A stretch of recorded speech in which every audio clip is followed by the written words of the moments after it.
This is CGTN, China Global Television Network.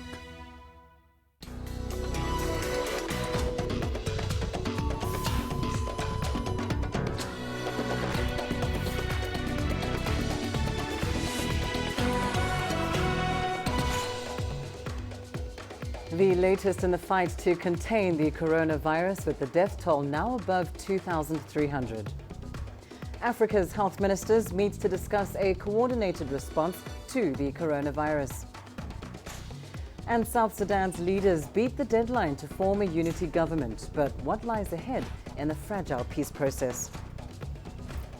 Hello and a very warm welcome to Africa Live on CGTN. I'm Lindy Mtongana in Nairobi. Also coming up this half hour. A South African doctor develops an app to help children in medical emergencies. And in sports, Tunisia hosts the International Conference on Fighting Violence in Sports. Let's start with the latest on the coronavirus outbreak. The total number of confirmed cases in China has now passed 76,000. The death toll stands at more than 2,300, while over 20,000 patients have recovered. Hubei province has the most confirmed cases, with more than 63,000, of which over 70% are in the capital Wuhan, where the outbreak began. Guangdong, Zhejiang and Henan provinces are the next worst affected areas, each reporting more than 1,200 cases. Beijing has nearly 400 confirmed cases and Shanghai over 300. The virus has spread to 27 other countries, which altogether have reported over 1,500 cases and 14 deaths. South Korea and Japan are the worst hit countries outside China. Earlier, more than 600 people were confirmed infected aboard a cruise ship quarantined off Japan, but all the passengers have now disembarked. Iran has reported 5 deaths from 28 confirmed cases in over 6 cities. Well, South Korea has reported 229 new cases of the coronavirus, bringing the total number in the country to 433. Prime Minister Chung Se-kun has described the situation as grave, urging people to cooperate with the government to contain the spread of the virus. Chung says the government will take severe action against any move that interferes with quarantine efforts, as well as illegal hoarding of medical goods and moves such as mass rallies that may endanger people's health. A dozen northern Italian towns have been put under lockdown after the country announced its second death from the coronavirus. Shops and schools have been closed to try and halt a rise in new infections. Prime Minister Giuseppe Conte has called an emergency meeting, and over 50,000 people have been asked to stay at home. The government is considering extraordinary measures to fight the virus. Public activities such as carnival celebrations, church masses and sporting events have been banned for up to a week in the locked down areas in the north. Meanwhile, African Union health ministers have met in Addis Ababa, Ethiopia, to discuss a coordinated response to the COVID-19 outbreak. During the meeting, the head of the World Health Organization said that Africa must continue to strengthen its health institutions. CGTN's Girum Chala has more. The COVID-19 virus issue is the main reason why these African health ministers came together here in Addis Ababa. And their goal is to devise a coordinated approach in responding to any corona outbreak. This meeting is timely and crucial in the fight against the coronavirus disease. This meeting, which brings on board the African Union Ministers of Health, partners, and major stakeholders in the field of public health, is set to tackle energetically this outbreak in Africa. The African Union Commission has been engaging member states to learn and assess their preparedness for the outbreak. But the possibility of COVID-19 virus outbreak is still a worry. WHO Director General Tedros Adhanom, in his recorded message, said Africa must strengthen its health institutions. WHO believes there is still a challenge. This outbreak once again highlights the need for investment in preparedness in line with the international health regulations, ladies and gentlemen. However, I'd like to emphasize that a key challenge remains mobilizing both domestic and international resources to fund the implementation of these plans and to cover these gaps. The ministers of health have discussed and agreed on a continental strategy to better prepare and respond to any new case of the virus on the continent, discussed and agreed on a common approach as well. Chairperson Mosa Faki Mohammed said Africa stands with China during this difficult time. In the face of this terrible trial which is affecting China, I am happy to state that our support, individual as well as collective support, has never been found wanting with that country. The 36th ordinary session of the Executive Council of the African Union supported the efforts of the People's Republic of China through a vote of support. And I personally, in my opening statement at the summit, expressed my feelings of solidarity with the Chinese people. Furthermore, at this 910th meeting, the African Union Peace and Security Council stressed its commitment and preparedness to work with the Chinese government in order to fight against this epidemic. Above and beyond sharing knowledge and information about experimental drugs, vaccines and clinical trials currently being undertaken for the control of the coronavirus disease is a critical agenda for Africa. China and Africa are hoped to fight and win the COVID-19 outbreak together. Glumjara CGTN, Addis Ababa, Ethiopia. Meanwhile, a classical pianist from Morocco has been sharing his message of support with China through music. Let's take a listen.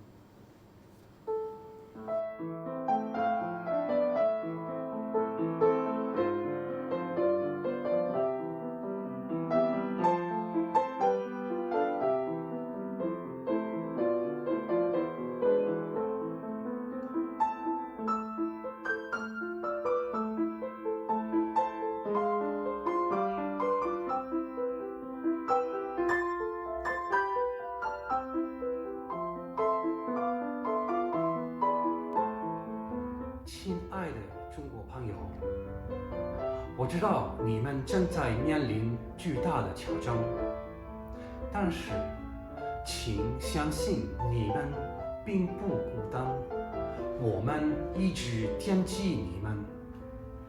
我相信胜利属于你们，属于中国，你们会比以前更加坚强。中国，加油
！You are watching Africa Live. After the break, we turn to some other news making headlines across the continent.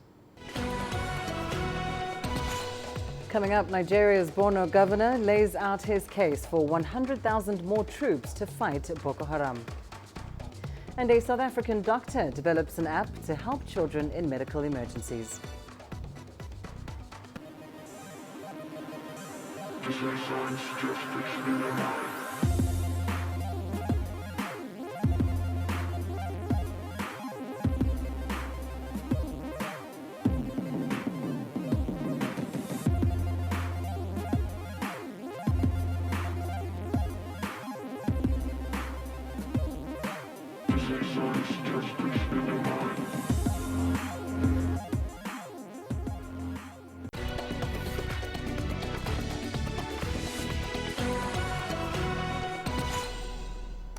We start in Togo now, where voters on Saturday have been lining up across the country to pick their next president. 7 candidates are vying for the top job, as CGTN's Astatal reports from Lomé.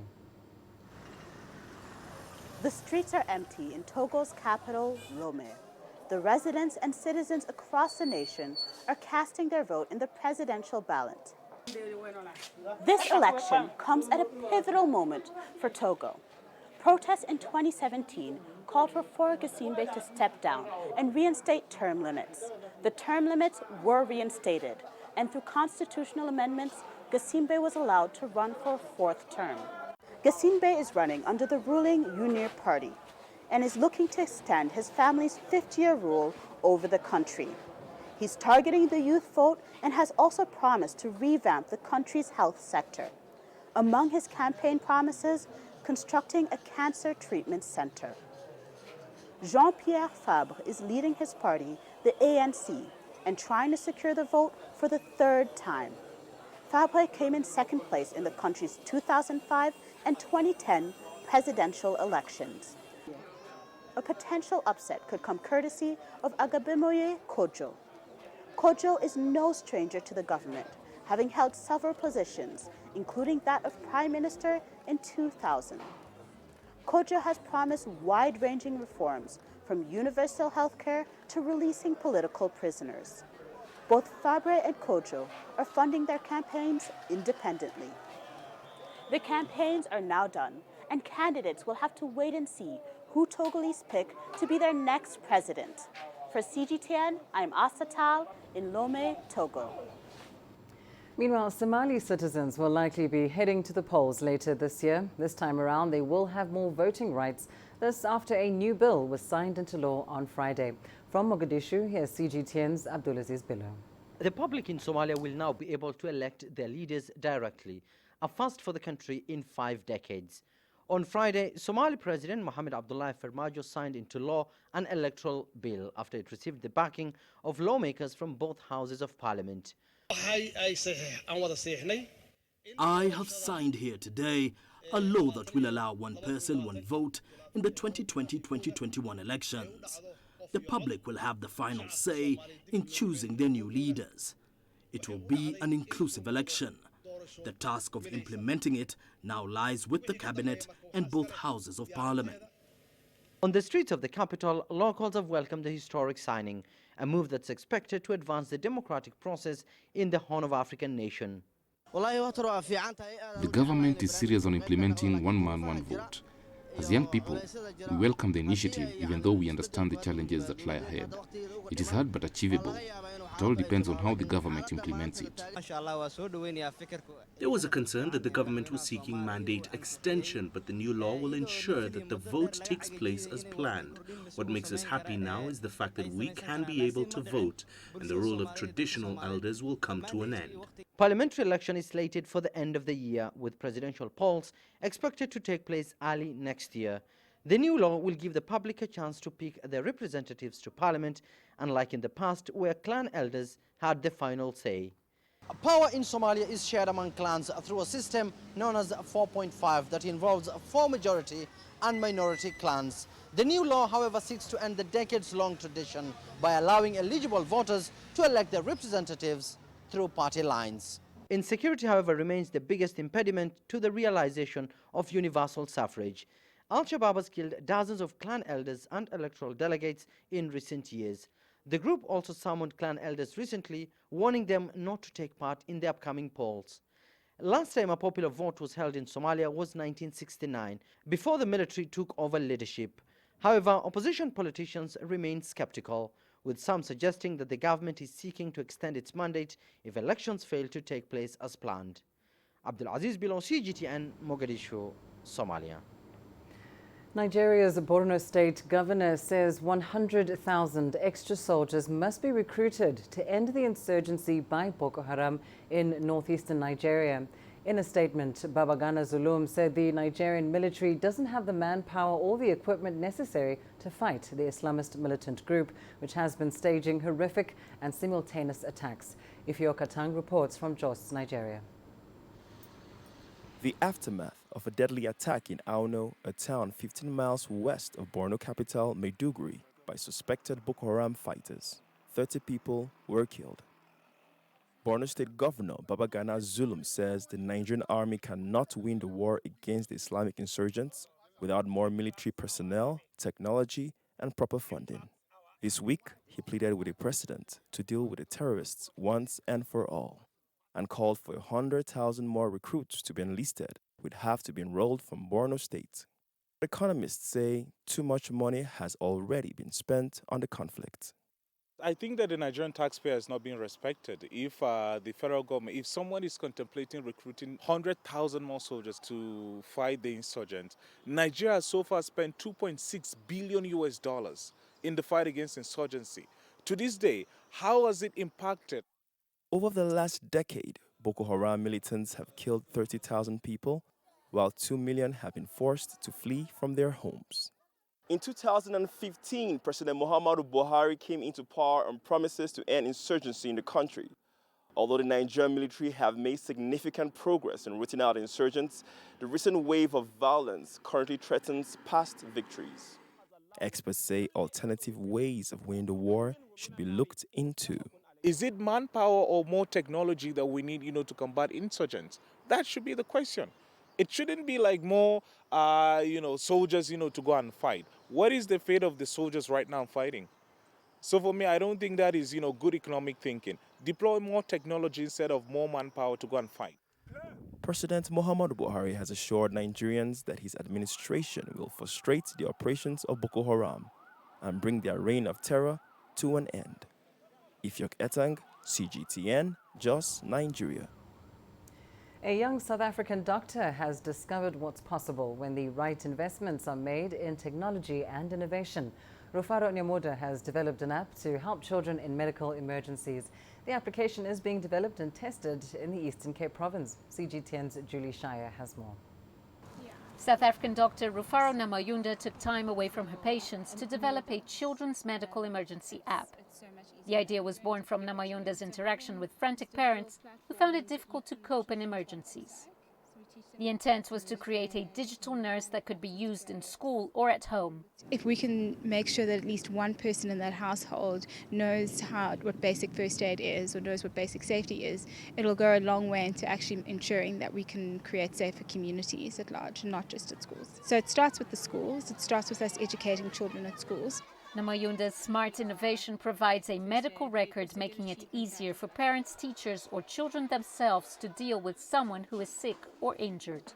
The safety app aims to teach children how to take care of each other during emergency situations. By the time the child reaches 13, it's hoped that they will be first aid certified. They're at school more than they are anywhere else. And if we think that there's people that are there to care for them, aren't trained to, or don't understand things like what is asthma, and a child in your class has an asthma attack and starts gasping for air, or what is epilepsy, and you have a child that starts fitting, and they don't understand these basic medical terms and conditions, then we're running into problems. During research, it was found that high data costs and home languages had to be considered for the app to work. So what we want to do is select the most spoken languages in our country and create the app that they have different variations in each language. It is very data driven, which means that a lot of the content requires you to either have access to Wi-Fi or to data in order to view the content. So we've been speaking to some cellular network providers to see if we can zero rate the app or to make it more affordable for a lot more people. The app is being piloted in schools in the Eastern Cape. More than $100,000 has been invested, but a lot more funding is needed to fully develop the health platform. Julie Shara, CGTN, Johannesburg, South Africa. And coming up in your sports news, up next. Tunisia hosts the International Conference on Fighting Violence in Sports.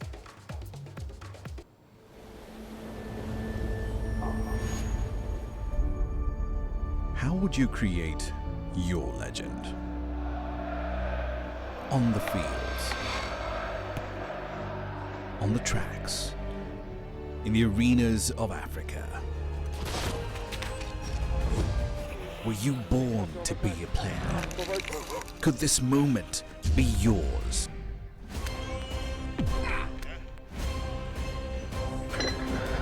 Sports Scene. Find your game.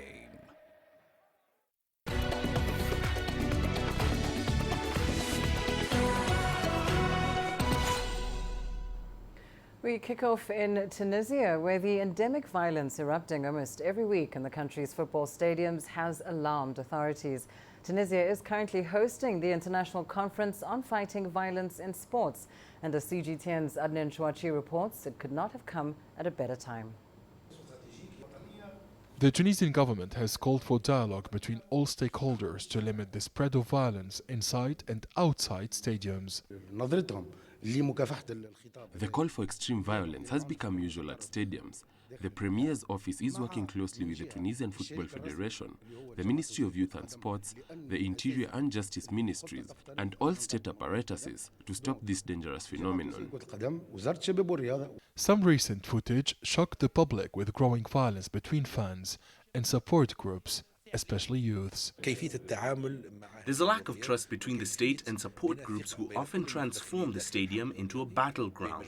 Spectator violence has invaded stadiums in the whole region. Youth are oppressed, isolated, or unemployed. This feeling nurtures violence. Security experts reveal that hundreds of athletes and active members in support groups have joined terrorist organizations in conflict zones. The violence has metamorphosized into religious extremism. Many fans and fan leaders, as well as elite athletes from the national taekwondo team and footballers, took arms and joined wars abroad. This is not limited to Tunisia. According to the Interior Ministry, violence often takes place between fans of the same team or target security forces and destroy public property. Tunisian teams call for strict measures to limit this scourge. The Tunisian Football Federation plans to step up efforts to ban dozens of fans from entering stadiums. These young people are responsible for the eruption of violence and the aggression of spectators and policemen. Adnan Chouachi, CGTN, Tunis. Kenya's national women's team head coach David Ouma believes their forthcoming trip to the annual Turkish Women's Cup next month is the platform they need on the road to a successful World Cup qualifying bid in the future. The 2020 edition of the competition, that is also known as Alanya Gold City Cup, after the city in which it's held, from the 2nd to the 11th of March. Omar, who led the team known as the Harambee Starlets to their first and only African Women's Cup of Nations campaign in 2016, added the decision to send the side to Europe is another sign of how seriously women's football is being taken in the country. The head coach is expected to trim the squad to a final list of 21 just a few days before the team jets off to Turkey on the 2nd of March. His provisional team is reporting to camp in Nairobi on Sunday. This is a big move for our national team, again, to play in Turkish Women Cup, where we'll face a team that are highly ranked, a team like Chile, consistently at the World Cup. So I think it gives us a big plus to develop the resilience that it needs once we get the opportunity, for example, to compete to qualify for the Africa Women Cup of Nations, that eventually, again, will give us the opportunity and possibility to qualify for the World Cup. In the English Premier League, Chelsea has kept their top four finish hopes alive, beating London rivals Tottenham Hotspur 2-1 at Stamford Bridge.